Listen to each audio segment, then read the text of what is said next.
সুবহানাল্লাহ ওয়ালহামদুলিল্লাহ লা ইলাহা লা ইলাহা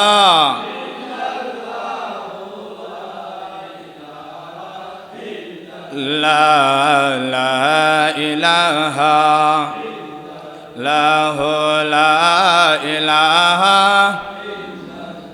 ফিরাউন বলে আসিয়া রে নবীজির কলমা ছেড়ে দে রে আসিয়া বলে और ফিরাউন আসিয়া বলে और ফিরাউন জীবন গেলেও ছাড়ব না রে লা ইলাহা লা ইলাহা লা ইলাহা লা ইলাহা লা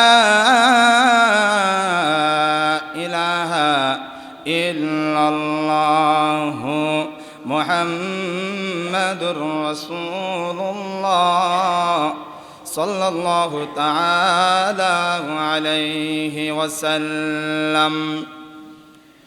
ঐতিহ্যবাহী আনোয়ারা থানার অন্তর্গত গুন্দি ফাজি আশকর আলী জামে মসজিদের সম্মানিত মুসল্লিয়ান কেরাম, পর্দার আড়ালে অবস্থানরত সদ্দিয়া তাহেরা আবেদা সালেহা আমার সম্মানিতা মা ও বোনেরা, দূর দূরান্ত থেকে আগত আমার ইমানি বায়রা আশিক রসুল বায়রা, আসসালামু আলাইকুম ওয়া রাহমাতুল্লাহি ওয়া বারাকাতুহু।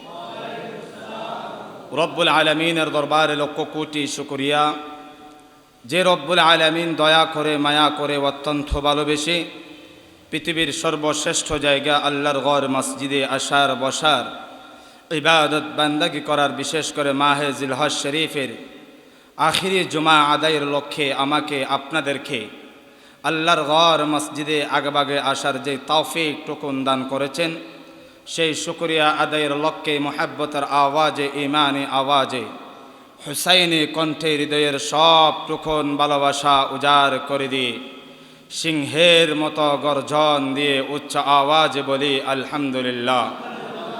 সাথে সাথে লক্ষ কোটি দুরুদ সালাম উম্মতের কান্ডারি নবী, মায়ার নবী, হাউজ কাউসারের মালিক নবী, আফতাবে নবুয়ত, শাহিন শাহে রিসালাত, শামসিদ দুহা, বদরিদ দুজা, সদরিল উলা, কাহফিল ওয়ারা, নূরিল ওয়ারা, আকা মুহাম্মাদুর রাসূলুল্লাহ সাল্লাল্লাহু আলাইহি ওয়াসাল্লাম নূরানি কদম মুবারকে সালাতু সালাম পেশ করছে রব্বি করিম, যাতে দয়াল আল্লাহ দয়া করে মেহেরবানি করে আমাদের সালাতু সালামের হাদিয়ানা কবুল করেন, সকলে বলি আমিন। মুআজ্জাজ মুহতারাম, প্রতি জুমার ধারাবাহিকতার নিয়ে আজকের জুমায় আপনাদের খেদমতে সাবজেক্ট নির্ধারণ করেছি সন্তানের প্রতি পিতামাতার অধিকার কি কি। গত জুমায় আলোচনা করেছিলাম পিতামাতার প্রতি সন্তানের অধিকার কি কি। আজকের জুমা হলো সন্তানের প্রতি পিতামাতার অধিকার কি কি। কোরআন ও হাদিস থেকে অধিকারগুলোর আলোচনা আমরা যখন শুনব, আমি গুনাহগার যখন করব, শোনার পরে করার পরে বাস্তব জীবনে, পারিবারিক জীবনে, রাষ্ট্রীয় জীবনে, সামাজিক জীবনে আমাকে আপনাদেরকে আমল করার তৌফিক দান করুক, আমিন। সম্মানিত হাজিরিন, আল্লাহ রব্বি করিম পৃথিবী বানানোর পরে আল্লাহ মনস্থ করলেন, চিন্তা করলেন আমার বান্দাদেরকে বানাইতে হবে, আমার বান্দা সৃষ্টি করতে হবে। ফেরেশতারা বললেন, আই বারি ইলাহি, আপনি আমাদেরকে যে সময় থেকে শুরু করেছেন, সৃষ্টি করেছেন, তখন থেকে আপনার হুকুমের বাইরে এক কদমও এদিক সেদিক আমরা করি না। আপনার হুকুম মোতাবেক আমরা আপনার ইবাদত করি। তারপরেও কেন আপনি আপনার বান্দা বানানোর জন্য মনস্থ করলেন? আমরা কি ইবাদত করলে কি হয় না? এ কথা যখন বললেন, আমার আল্লাহ বলেন, ওগো আমার সৃষ্টি মালাইকা, আমার বান্দা আমি কেন সৃষ্টি করার জন্য মনস্থ করেছি সেটা যদি তোমরা জানতা বুঝতা, কখনো আমার কাছে সে আবেদন করতে না, কেন আমি আল্লাহ বান্দা সৃষ্টি করলাম। আমার আল্লাহ কেন আমাদেরকে সৃষ্টি করলেন কুরআনুল হাকিম দিয়ে জানিয়ে দিচ্ছেন।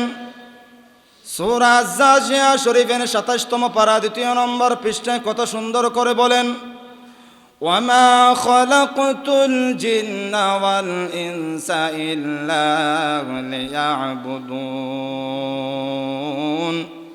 ও বান্দা, আমি আল্লাহ তোমাদেরকে সৃষ্টি করলাম আমি আল্লাহর ইবাদত বান্দাগি করার জন্যে। ফেরেশতারা বলেন, আল্লাহ আমরা ইবাদত করি, আপনার কি হয় না? ফেরেশতাদেরকে উত্তর দেয়, আমি আল্লাহ কি জন্য বান্দা বানাচ্ছি, কি জন্য বান্দা বানানোর জন্য নিয়ত করলাম তোমরা সেটা জানো না। এটার মধ্যে বড় হিকমত রয়েছে। আল্লাহ বলেন, বান্দা আমি বানাইলাম তোমাদেরকে আমি আল্লাহর ইবাদত করার জন্য। এই প্রতি উত্তরে যথাযথ উত্তর দিয়েছেন রব্বি করিম। আল্লাহর বান্দা যখন ইয়াউমুল জুমার দিন আসে, মুয়াজ্জিন যখন হাইয়া আলাস সালাহ হাইয়া আলাল ফালাহ বলে মসজিদে ঘোষণা করে, আল্লাহর বান্দারা যখন মসজিদের ঢুকে একেবারে চটপট করে আগেভাগে মসজিদের প্রথম কাতারের মধ্যে চলে আসে, আল্লাহ রব্বি করিম ফেরেশতাদেরকে ডাক দিয়ে বলে, ওগো ফেরেশতা, আমি কেন আমার বান্দা বানাইলাম পৃথিবীর জমিনে ইয়াউমুল জুমার দিনে আমি আল্লাহর ওয়াহদানিয়ত প্রমাণ করছি। ও ফেরেশতা, তোমরা দেখো আমার বান্দারা দুনিয়ার মায়া ত্যাগ করে, দুনিয়ার ক্ষমতা ত্যাগ করে, ভালোবাসা সব কিছু ত্যাগ করে আমি আল্লাহর ইবাদতের মধ্যে চলে এসেছে। আমি আল্লাহর ইবাদত কত সুন্দর করে করছে তোমরা দেখো না, তোমরা সাক্ষী থাকো। কিয়ামতের ময়দানে আমি আল্লাহ আমার এই বান্দাদের জাযাতুকুন, হাসরের ময়দান যখন আমি আল্লাহ কায়েম করব, 18,000 মখলুকাত যখন বয়ে তফতর করে কাঁপতে থাকবে, ইয়াউমুল জুমার দিন যার ইবাদত আমি আল্লাহর কাছে কবুল হবে, ওই ব্যক্তিকে নিয়ামতটুকু আমি আল্লাহ কুদরতিভাবে হাসরের ময়দানে দান করব। বান্দা বলে, আল্লাহ আপনি এত নিয়ামত দিলেন আমাদেরকে, আসমান বানাইলেন, জমিন বানাইলেন, মা বাবা দিলেন, এত কিছু নিয়ামত দিলেন। নিয়ামত দেওয়ার পরে সর্বোত্তম নিয়ামত কি? আল্লাহ বলেন, বান্দারে আমি আল্লাহ তোমাদেরকে সর্বোৎকৃষ্ট নিয়ামত দিলাম, সর্বোত্তম নিয়ামত দিলাম তোমাদের সন্তান। বর্তমান প্রেক্ষাপট যদি পর্যালোচনা করি, সমাজ নিয়ে যদি গবেষণা করা যায়, অনেক বাবা অনেক মা সন্তান হয়েছে, বিবাহ সাথী করেছেন, অনেক দীর্ঘ বছর সংসার জীবন পার দিয়েছেন, কিন্তু তাদের কোলে একটি সন্তান নাই। এমন হতভাগা বাবা হতভাগা মা হাজার হাজার পৃথিবীর বুকে আছে। একটি সন্তানের জন্য কত কান্নাকাটি করে কত কাছে যায়, কতজনের কাছে যায়, আল্লাহ তুমি একটি সন্তান দাও। এই সন্তান দেওয়ার জন্য মানুষ কত মনস্থ করে, কত নিয়ত করে, কত মানুষ করে। আল্লাহ অনেকজনকে সন্তান দেয় নাই, আবার অনেকজনকে আল্লাহ এত সন্তান দিয়েছেন, নিয়ামত দিয়ে ভরপুর করেছেন। আমার আল্লাহ বলেন, বান্দারে আমি আল্লাহ তোমাদেরকে নিয়ামত দিলাম, এই নিয়ামতের শুকর যদি তোমরা আদায় করো, আমি আল্লাহ তোমাদেরকে আরো নিয়ামত বাড়াইয়ে দেব। সেই জন্য রব্বি কারীম কালামে মাজিদ দিয়ে বলেন, লা ইন শাকারতুম লাযীদান্নাকুম ওয়া লা ইন কাফারতুম ইন্না আযাবি লাশাদীদ। সুবহানাল্লাহ বলেন না। কালাম যেখানে শোনা হয়, কালাম যেখানে তেলাওয়াত করা হয়, সেখানে আল্লাহর রহমত, বলেন না ভাই, আল্লাহর রহমত নাজিল হয়। অন্যান্য কিতাব পড়লে কোনো সওয়াব নাই, দেখলে কোনো সওয়াব নাই, শুনলে কোনো সওয়াব নাই, কিন্তু যালিকাল কিতাব লা রাইবা ফি, এটা এমন কিতাব যে কিতাবের মধ্যে কোনো সন্দেহ নাই। আল্লাহ বলেন, বান্দা আমার কালাম তোমরা দেখবা সওয়াব, আমার কালাম তোমরা শুনবা সওয়াব, আমার কালামের মধ্যে তোমরা আঙ্গুল হাঁটাইবা, তাও সওয়াব। সুবহানাল্লাহ। সেই জন্য কালাম মাজিদ যেখানে তিলাওয়াত করা হয় সেখানে আল্লাহর রহমত, বলেন না ভাই, আল্লাহর রহমত নাজিল হয়। সেই জন্য কালামের ভাষা যখন শুনবেন সেখানে কালামের তিলাওয়াত শেষ হওয়ার পরে সুবহানাল্লাহ বড় করে বলা দরকার আছে না নাই? তাহলে আপনারা বড় করে বলবেন নাকি ছোট করে বলবেন? বলবেন তো ইনশাআল্লাহ। আল্লাহ আমাদেরকে কবুল করুন। সেই জন্য রব্বি করিম বলেন, ও বান্দা আমি আল্লাহ তোমাদেরকে নিয়ামত দিলাম, নিয়ামতের শুকর যদি তোমরা আদায় করো আমি আল্লাহ আরো নিয়ামত বাড়াই দেব। অনেক বাবা থেকে অনেক মা থেকে প্রায় 6-5টা সন্তান হয়ে গিয়েছে, একটি কন্যা সন্তান পায় না। মেয়ে সন্তানের জন্য কান্নাকারি করে, আল্লাহ তো নিয়ামত দিলা, একটি কন্যা সন্তান দাও না। আল্লাহ বলেন বান্দারে তোমাকে কন্যা দেব না, তোমাকে পুরুষ দিয়েছি, তুমি সেইগুলাকে মানুষ করো। অপরদিকে অনেককে কন্যা সন্তানও দিয়েছেন, আবার অপরদিকে পুরুষ সন্তানও দিয়েছেন। অপরদিকে দেখা যাচ্ছে পুরুষ সন্তান দেয় নাই, শুধু কন্যা সন্তান দিয়েছে।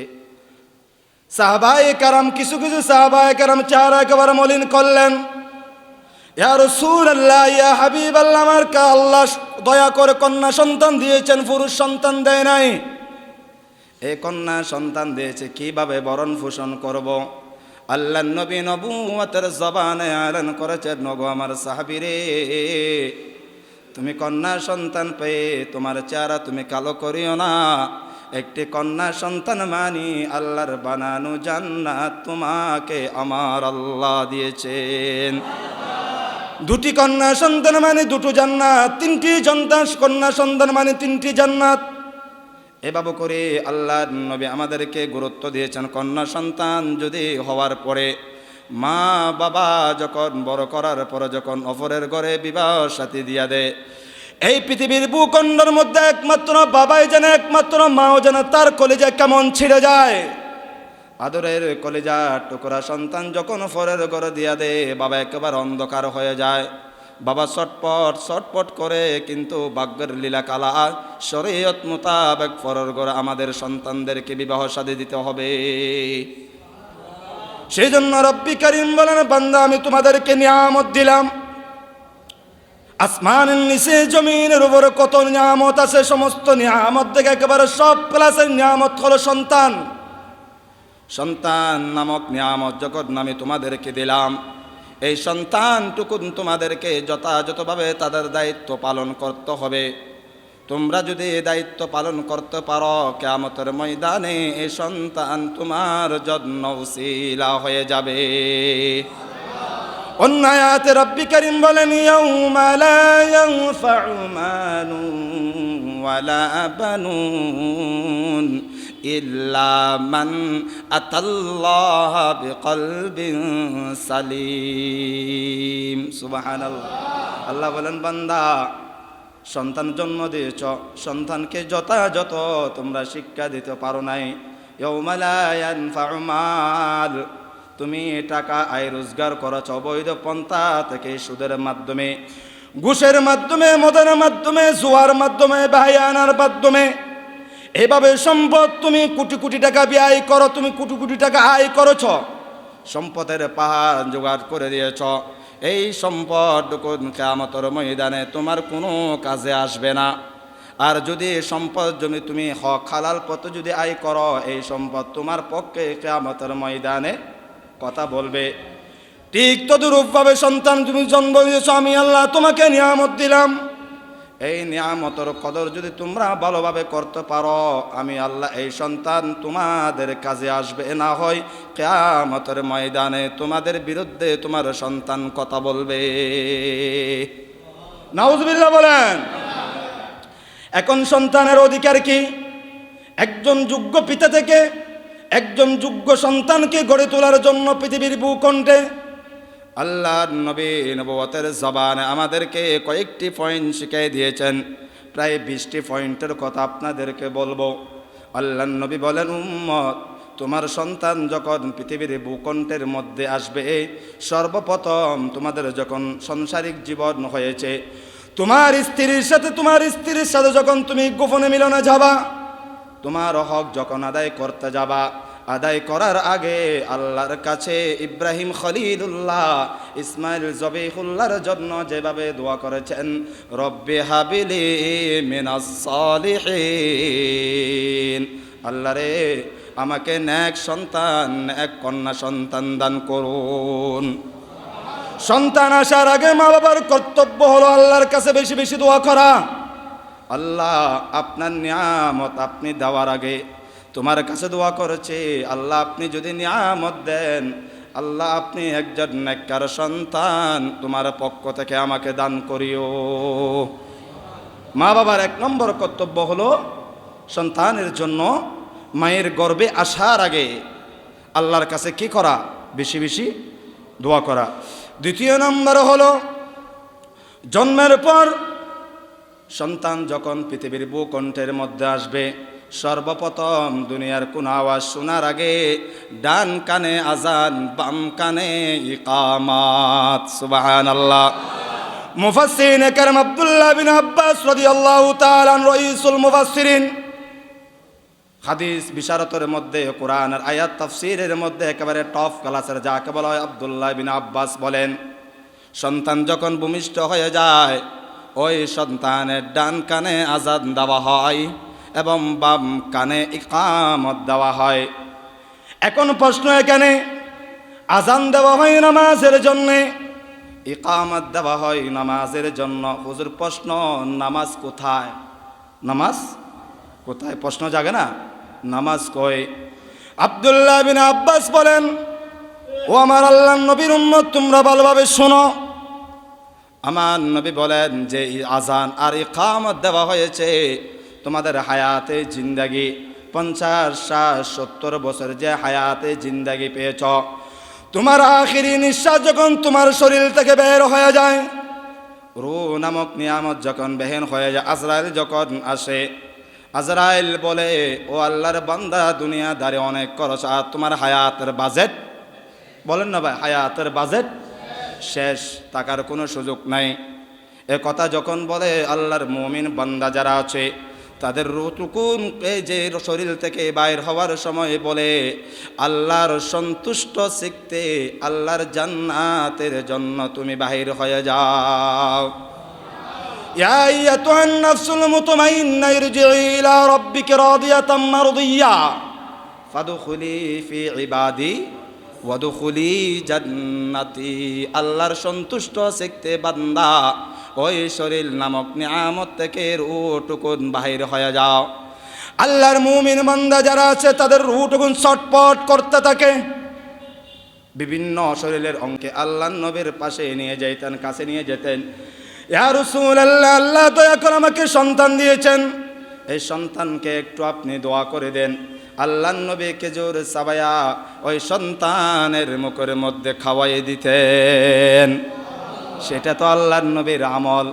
তারপরে সাহাবায়ে কারাম, তাবিঈন, তাবে তাবিঈন, আল্লাহর আউলিয়ায়ে কারাম। বর্তমান আমাদের মতো মোল্লার কথা যদি বলি বন্ধু, কয়জন মোল্লার কাছে তাকওয়া আছে? বলেন, কয়জন মোল্লার কাছে তাকওয়া নাই? যারা আমার কিছু বন্ধু বলে, নবী আমার মতো, বন্ধু এটা নিয়ে একটু ডিসকাস করো না। পার্থক্য এখানে, আল্লাহর নবীর লালা মুবারক ফাক আর আমাদের লালা মুবারক নাফাক, ঠিক কিনা? এখান থেকে তো বোঝা যায় বন্ধু, নবী যে আমার মতো বলা সহজ, মানা কঠিন। বলা কি? বলা সহজ, মানা কঠিন। বুঝতে হবে শরীয়ত। যাই হোক, সেদিকে যাচ্ছি না, সময় স্বল্প। তৃতীয় নম্বর হলো তাহানিক করা সন্তানদেরকে। এখন যদি যোগ্য বুজুর্গ আলেম যদি পাওয়া না যায়, অন্তত আপনার সন্তানকে এই শাহাদাত আঙ্গুল দিয়ে একজন নামাজি ব্যক্তির মাধ্যমে এই যে আপনার সন্তানের টুটের উপর যখন এরকম করে আপনি একটু করে লাগাই দিবেন, তখন আমার দয়াল নবীর সুন্নতটুকুন আদায় হয়ে যাবে। রাসূল আরবি সাল্লাল্লাহু আলাইহি ওয়াসাল্লাম ঘোষণা দিয়েছেন, কিয়ামতের পূর্বে মুহূর্তে আমার যদি কোনো উম্মত আমার একটি আদানা সুন্নত যদি আদায় করে, আমি দয়াল নবী ঘোষণা দিলাম তার আমল নামায় 100 শহীদের মর্যাদা আমার আল্লাহ দান করবে। এখন বন্ধু সুন্নত না সুন্নত মানি না, নবী ও মাটি না দুনিয়া মানি, মানেননি আপনারা? মানেন না? আলহামদুলিল্লাহ বলেন। চতুর্থ নম্বর হক অর্থপূর্ণ ও সুন্দর নাম রাখা। চতুর্থ নম্বর একজন বাবার উপর হক হলো সন্তানের সুন্দর থেকে অর্থপূর্ণ কোরআন হাদিস থেকে মিলায়া একটি নাম রাখা। এখন সমাজের মধ্যে দাদা দাদি নানা নানি আত্মীয় স্বজনের মধ্যে আকাঙ্ক্ষা করে চিন্টু মিন্টু নাম দে। ও বন্ধু, কিয়ামতের ময়দানে হাদিসের মধ্যে এসেছে একজন বান্দা জাহান্নাম ওয়াজিব হয়েছে, ওই ব্যক্তি নামের বরকতে আল্লাহ রব্বি করিম তাকে জান্নাতের মেহমান করেছেন। সেজন্য আমাদের উচিত হবে সন্তান যখন আসবে অর্থপূর্ণ কোরআন এবং হাদিস থেকে মিলায়া একটি সুন্দর নাম রাখা, সেটা বাবার কর্তব্য। এটা চতুর্থ নম্বর হক। পঞ্চম নম্বর হক হলো সপ্তম দিনে আকিকা আদায় করা, এটা সুন্নাহ। সপ্তম দিনে যদি আকিকা আদায় করতে না পারেন 21 দিনে আদায় করা। 21 দিনেও যদি না পারেন জীবনে যে কোনো সময়ে আপনার সন্তানের আকিকা আদায় করতেই হবে। সুবহানাল্লাহ বলেন। সময় তো শেষ, কীভাবে আলোচনা করব।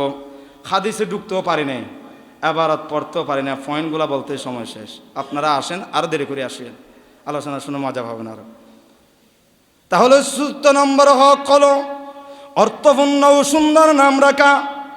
এই হাদিসে মুবারকা কোথায় আছে? আবু দাউদ শরীফ 4948 নম্বর হাদিসে অর্থপূর্ণ নাম রাখা সম্পর্কে হাদিসটা পেয়ে যাবেন। ইবারত পড়ার সুযোগ নাই, সময় নাই, সেই জন্য বলছি। পঞ্চম নম্বর হলো সপ্তম দিনে সন্তানের আকিকা করা। আকিকা করা সম্পর্কে আল্লাহর নবী কোন হাদিসের মধ্যে বলেছেন? সহিহ তিরমিজি শরীফের 1522 নং হাদিসের মধ্যে হাদিসটা পেয়ে যাবে। এটা হলো পঞ্চম নম্বর হক। ষষ্ঠ নম্বর হক হলো মাথার চুল কাটা, দান সৎকা করা। যতটুকু চুল আছে ততটুকু চুলকে পাল্লা দিয়ে মেপে যে কোনো ওয়ায়ে আপনার সন্তানের চুল পরিমাণ সৎকা আদায় করে দেওয়া। আর সাদাকাতু তারাদ্দুল বালা, সাদাকা আদায় করলে সন্তানের বালা মুসিবত দূর হয়ে যায়, ঠিক না? এখন সেটা আদায় করে না, সন্তান কীভাবে ভালো হবে ভাই? তাহলে ষষ্ঠ নম্বর হক হলো মাথার চুল মুন্ডন। মাথার চুল কাটার পরে সেই চুল পরিমাণ সৎকা করে দেওয়া আল্লাহর রাস্তায়। সপ্তম নম্বর হলো হালাল ও পুষ্টিকর খাদ্যের ব্যবস্থা করা। বর্তমান সমাজের নিয়ে যদি কথা বলি, অনেকের গায়ে জ্বলবে। সন্তান জন্ম দেওয়ার পরে সুদের মাধ্যমে, ঘুষের মাধ্যমে, বেহায়ানার মাধ্যমে, ইসলামী শরীয়তের বাহিরের কাজের মাধ্যমে টাকা পয়সায় রোজগার করে সন্তানের শরীর মোটা তাজা করেছে। বাবা যখন বৃদ্ধ বয়সে পড়ে গেল, বাবাকে বলো, বাবারে তোমার স্থান না কেন না, তোমার স্থান হলো বৃদ্ধাশ্রমে। ঠিক কিনা বলেন না? বৃদ্ধাশ্রমে এখানে কেউ আসেনি? বলেন না ভাই? আল্লাহ বাঁচাইছে গুন্দিপাড়াবাসীকে, আমিন বলেন। আল্লাহ আমাদেরকে হেফাজত করুক। তাহলে ষষ্ঠম নম্বর হক হলো হালাল পন্থায় রোজগার করে সন্তানদেরকে পুষ্টিকর খাবার খাওয়াইতে হবে। হালাল পন্থায় টাকায় রোজগার করে প্রয়োজনে ডাল ভাত দিয়ে খাবান, কোনো অসুবিধা নাই। এটা হলো সপ্তম নম্বর অধিকার। অষ্টম নম্বর অধিকার হলো, এটা বললে আমার মাদের গায়ে চলবে, মায়ের বুকের দুধ 2 বছর পূর্ণ খাওয়ানো। সুবহানাল্লাহ বলেন না? এখন আমার মারা, এখন আমার বর্তমান ডিজিটাল যুগের বউরা, আমার বোনেরা শরীর স্টিক থাকার জন্য, স্মার্ট থাকার জন্য সন্তানদেরকে বুকের দুধ খাওয়ায় না।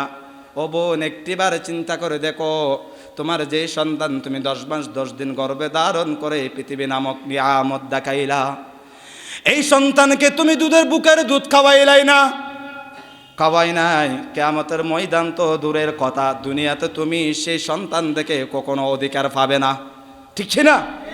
এটার প্রতি সচেতন থাকতে হবে। 9 নম্বর হলো আল্লাহ রব্বি করিম বলেন, ও আমার বান্দা, তোমাদেরকে নিয়ামত দিলাম, তোমার এই সন্তানদেরকে জাহান্নামের আগুন থেকে রক্ষা করতে হবে। জাহান্নামের আগুন থেকে কিভাবে রক্ষা করতে হবে? এক নম্বর, সন্তান যখন পা পা করে হাঁটবে নামাজের শিক্ষা দিতে হবে, হক হালালের শিক্ষা দিতে হবে, হক পথে চলার শিক্ষা দিতে হবে। এখন আমাদের সন্তান যখন পা পা করে হাঁটে, আমাদের সন্তানদেরকে আমরা মোবাইল একটা দিয়ে বলে, বাবা টিকটক করো, বাবা কি করো, টিকটক করো। বাবা আরও গর্ববোধ করে বলে। এলাকার মধ্যে অনেক টিকটকার আছে। ফেসবুক দুই ধরনের অধিকার, ব্যবহার করা শরীয়তে জায়েজ। আপনি যদি কোরআন হাদিস মোতাবেক যদি প্রচারের ক্ষেত্রে, দিন প্রচারের ক্ষেত্রে যদি তুমি ভালো কাজের জন্য ব্যয় করো, ব্যবহার করো, তুমি ব্যবহার করতে পারবা। অন্যথায় তোমার জন্য এই ফেসবুক কোনো কল্যাণ আনবে না, অকল্যাণ বয়ে আনবে। এটার প্রতি যথেষ্ট সচেতন থাকতে হবে আমাদের মা এবং বাবা থেকে। এটা হলো 9 নম্বর অধিকার। 10 নম্বর অধিকার হলো তাওহীদ বা আল্লাহর একত্ববাদের শিক্ষা দেওয়া। তাওহীদ বা আল্লাহর একত্ববাদের শিক্ষা দেওয়া। কুল হুয়াল্লাহু আহাদুনিল্লাহুস সামাদু লাম ইয়ালিদ ওয়া লাম ইউলাদ ওয়া লাম ইয়াকুল লাহু কুফুয়ান আহাদ। ভাষায় বলিয়েন সুবহানাল্লাহ, বলুন না ভাই। এত বখিল, আল্লাহু আকবার কাবীর। জানি না ভাই আল্লাহ কখন যে আমাদেরকে হেদায়েত দান করে। আল্লাহ কবুল করুক, আমিন বলেন। আল্লাহ বলেন, বান্দারে আমি সন্তান দিলাম, সন্তান দেওয়ার পরে 10 নম্বর অধিকার হলো তোমাদের সন্তানের উপর। আমি আল্লাহ যে একক, আমি আল্লাহ কারো থেকে জন্ম নিই নাই, আমি আল্লাহ কাউকে জন্ম দিই নাই, আমি আল্লাহ হলাম খালিক। সুবহানাল্লাহ বলেন। আল্লাহ বলেন, বান্দারা আমি আল্লাহ দুনিয়া বানাইলাম, আসমান বানাইলাম, জমিন বানাইলাম, লৌহ বানাইলাম, কলম বানাইলাম, জান্নাত বানাইলাম, জান্নাত বানাইলাম। ক্ষমতা চলবে? বলেন না, ক্ষমতা চলবে? আমি আল্লাহ সেই জন্য কালাম দিয়ে বলেন, আলা লাহুল খালকু ওয়াল আমরু তাবারাকাল্লাহ। সুবহানাল্লাহ। আল্লাহ বলেন, বান্দারা দুনিয়ার রাজা বাদশার ক্ষমতা যেখানে শেষ, আমি আল্লাহর ক্ষমতা সেখানে। বলেন না ভাই, আল্লাহর ক্ষমতা সেখানে শুরু। আল্লাহ চাইলে পলকে ধনী, মুহূর্তে ফকির। সেই জন্য এই দুনিয়াতে চলার সময় অহংকার করে, তাকাব্বুর করে হাঁটিও না বন্ধু। ইন্নাল্লাহা লা ইউহিব্বু কুল্লা মুখতালিন ফাখুর। আমি আল্লাহ অহংকার, দাম্ভিকতা ব্যক্তিদেরকে ভালোবাসি না। আমি আল্লাহ আজকে নিয়ামত দিলাম, কালকে নিয়ামত কেড়ে নিতে পারবো, কোনো অসুবিধা নাই। আল্লাহ বলেন, নিয়ামত দিয়েছে, নিয়ামতের শুকর যদি আদায় করো, আমি আল্লাহ আরো নিয়ামত, বলেন না, নিয়ামত বাড়াইয়ে দেব। সেই জন্য আমার আল্লাহ বলেন, বান্দারে সন্তান যখন আসবে, 10 নম্বর অধিকার হলো তোমার সন্তানদেরকে আল্লাহর একত্ববাদ, আল্লাহর ওয়াহদানিয়ত সম্পর্কে সন্তানদেরকে শিক্ষা দেওয়া। এখন ওয়াহদানিয়ত সম্পর্কে শিক্ষা কোথায় দেওয়া হয়? কিন্ডার গার্ডেনে নাকি নুরানি মাদ্রাসায়? বলেন না ভাই। হুজুর কথা শুনতে মজা, কিন্তু কাজে বর্ণনা করতে মজা না, কষ্ট। আমি মসজিদের সভাপতি, আমি মসজিদের সেক্রেটারি, আমি এলাকার ফলোয়ান ব্যক্তি, আমার সন্তান কেন গুন্দি ফাজি সুন্নি মাদ্রাসায় পড়বে? না না, আমার সম্মান আছে না, আমার একটা ঐতিহ্য আছে না। আমার সন্তান পড়বে বুয়েটের মধ্যে, আমার সন্তান পড়বে ইউনিভার্সিটিতে, গুন্দি ভাস্কর আলী সুন্নি মসজিদে বা নুরানি মাদ্রাসায় কেন পড়বে? আমার ঐতিহ্য নষ্ট হয়ে যাবে।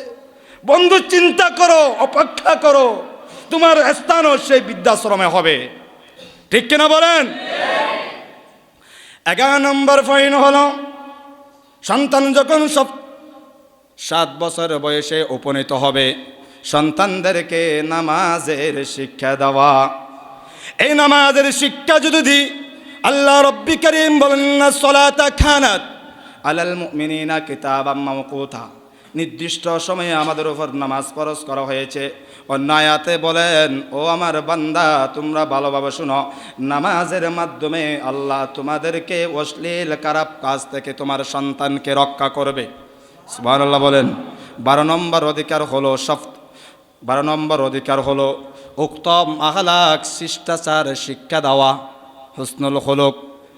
আল্লাহর নবী যখন মক্কায়ে মুকাররমার জমিনে দিন প্রচার করতে গিয়ে জাহেলিয়াতের যুগে মক্কার কাছে যখন এই যে মক্কার কাফিরদের কাছে যখন কোরআনের বাণী আল্লাহর ওয়াহদানিয়তের বাণী যখন প্রচার করতে লাগলেন, আমার মাহবুব নবীকে আল্লাহ এমনভাবে সার্টিফিকেট দিয়েছেন, ওই যে মক্কার কাফিররা বলে এটা হলো সাধারণ ব্যক্তি না, এটা হলো আল্লাহর আল আমিন। হুসনুল খুলুক, উত্তম চরিত্র অধিকারী হওয়ার জন্য আমাদের শিক্ষা দিতে হবে মা বাবার। 13 নম্বর শিক্ষা হলো সন্তানদের মাঝে সমতা ও ইনসাফ কায়েম করা। সন্তানদের মাঝে ইনসাফ কায়েম করতে হবে। একজনকে ভালোভাবে দেখতে পারে, আরেকজনকে দেখতে পারে না।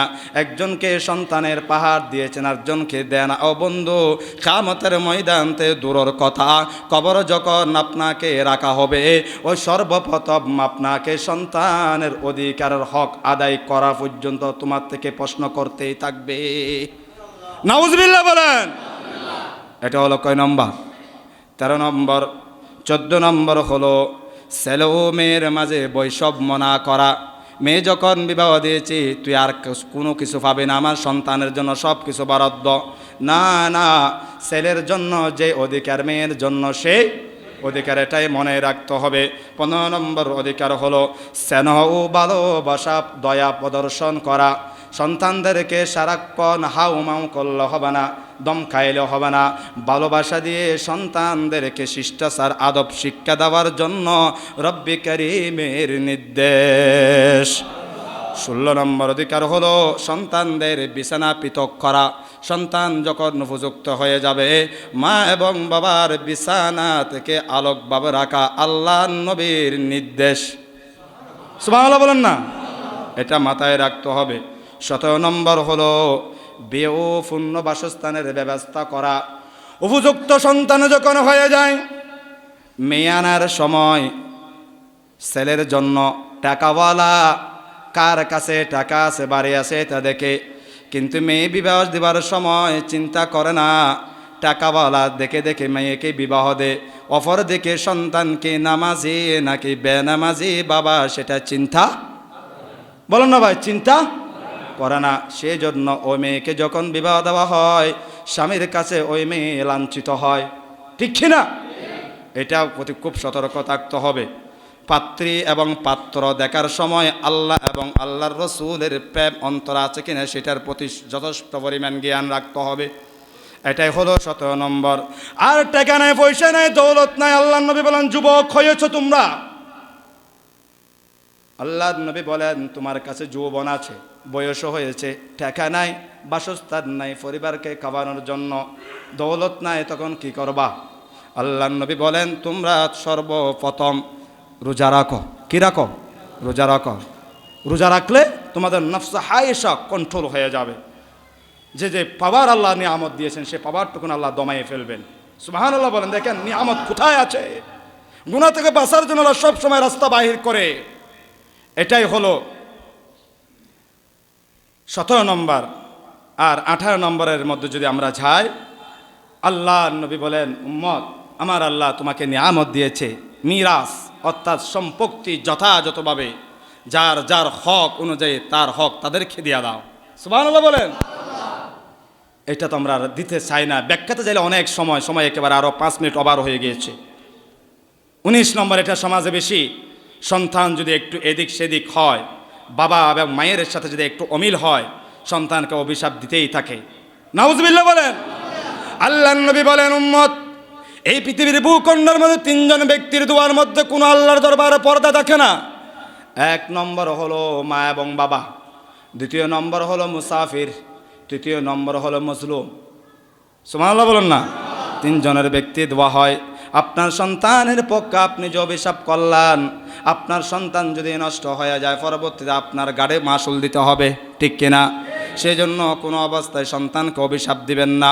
সবসময় রব্বে হাবেলি মিনাস সালিহিন, ইব্রাহিম খলিলুল্লাহ ইসমাইল জবিহুল্লাহর জন্য যেভাবে দোয়া করেছেন সেভাবে আমাদের দোয়া দরকার আছে না নাই? 20 নম্বর পয়েন্ট, আল্লাহর কাছে সবসময় দোয়া করতে হবে, আল্লাহ আমার সন্তানকে আপনি হেদায়েতের পথ রাখুন, আল্লাহ আমার সন্তানকে কল্যাণ দান করুন। সন্তান যখন এই বাংলাদেশের জমিন ত্যাগ করে বিদেশের জমিনে পাড়ি দেয়। সন্তান যখন বিমানের মধ্যে পা দেয়, একমাত্র বাবা জানে, মা জানে, তার কলিজার টুকরা সন্তান হাজার হাজার মাইল দূরে চলে যাবে, বুক ফেটে যায়। এমন সন্তানের জন্য যদি কোনো মা বাবা যদি তাহাজ্জুদ নামাজে দোয়া করে, ওগো আল্লাহ আপনি এত নিয়ামত দিয়েছেন আল্লাহ, আমি মা এবং বাবা হয়ে তোমার কাছে দোয়া করলাম, আল্লাহ আমার সন্তানকে হেফাজত রাখিও আল্লাহ। এখনো যাদের বিদ্যমা আছে, চট্টগ্রাম শহরজন চাকরি করার জন্য যাও, ব্যবসায়ের উদ্দেশ্যে যাও, সকালবেলা যখন বাইর হও মা বলে, ও বাবা আল্লাহ হাওলা, আল্লাহ তোমাকে হেফাজত করুক, বলে কি না, আল্লাহ তোমাকে হেফাজত করুন। বন্ধু ওই মুহূর্তে যদি মায়ের কপালে চুমা দাও, খোদার কসম আল্লাহ আপনার আমল নামায় একটি কবুলকৃত হজ এবং উমরার সওয়াব দিয়ে তোমাকে নিরাপদভাবে তোমার গন্তব্য স্থানে পৌঁছাইয়ে দিবেন। আলহামদুলিল্লাহ, আল্লাহ আমাদেরকে এই 20টি পয়েন্টের উপর আমল করার তৌফিক দান করুক, আমিন। সম্মানিত মুসল্লিয়ানে কারাম, সময় শেষ, আর সামনের দিকে এগোতে কোনো সুযোগ নেই। একটি আমলের কথা বলি, আমরা যখন এই পৃথিবী নামক নিয়ামত বুক করি, আমাদের চতুর্পাশে শয়তান বাসা নিয়ে বসা আছে, বিপদ আর বিপদের মধ্যে আমরা সম্মুখীন হচ্ছি। এই বিপদ থেকে আমরা কিভাবে রক্ষা পাবো? এত কিছু করি তারপরও বিপদ আমার জীবন থেকে যায় না। আল্লাহর নবীর সাহাবী বিখ্যাত তাবি হযরত মাকহুল রাহমাতুল্লাহি আলাইহি বলেন, যে ব্যক্তি একটি বাক্য আছে সকাল সন্ধ্যা 7 বার তিলাওয়াত করবে, কয়বার মনে থাকবিনি, কয়বার? 7 বার তিলাওয়াত করবে, আমার আল্লাহ ওই ব্যক্তির আমল নামা থেকে 70টি বিপদ দূর করে দিবেন। কয়টি বিপদ? 70টি বিপদ। দৈনিক যদি যত ধরনের মুসিবতের মধ্যে পড়ি, এই দোয়াটুকুন যদি পড়ে যখন আমরা বিসমিল্লাহি তাওয়াক্কালতু আলাল্লাহ হয়ে ঘর থেকে যখন মা এবং বাবার দোয়া নিয়ে বাহির হবে, খোদার কসম এই দোয়ার উসিলায় আল্লাহ 70টি বিপদ থেকে আমাকে আপনাকে রক্ষা করবে। আরো জোরে বলেন। সেই দোয়া শিখা দরকার আছে না নাই? একবার পড়েন, লা হাওলা, একসাথে, লা হাওলা ওয়ালা কুওয়াতা ইল্লা বিল্লাহি ওয়ালা মালজা ওয়ালা মালজা মিনাল্লাহি ইল্লা ইলাইহি, লা হাওলা ওয়ালা কুওয়াতা ইল্লা বিল্লাহি ওয়ালা মালজা মিনাল্লাহি ইল্লা ইলাইহি। আল্লাহ আমাদেরকে আমল করার তৌফিক দান করুক। ওয়া মা আলাইনা ইল্লাল বালাগ। আসসালামু আলাইকুম ওয়া রাহমাতুল্লাহ।